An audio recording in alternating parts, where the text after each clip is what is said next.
পিছনে পলা ছিল পুলিশ এখানে এসে গুলি মারছে আমার সামনে পুলিশ এই জায়গায় ছিল এই জায়গায় ছিল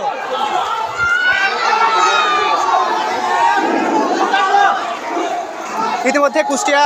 মেন রাস্তায় একজন মারা গিয়েছে পুলিশ একদম আমার সামনে গুলি মারছে পুলিশ এই ছাত্রটাকে নিয়ে গেছে এখান থেকে রাস্তায় রক্ত রয়েছে প্রচুর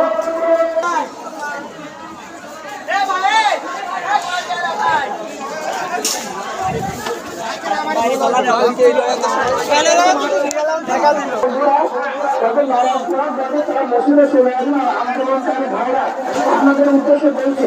আপনারা ভয় পাবেন না,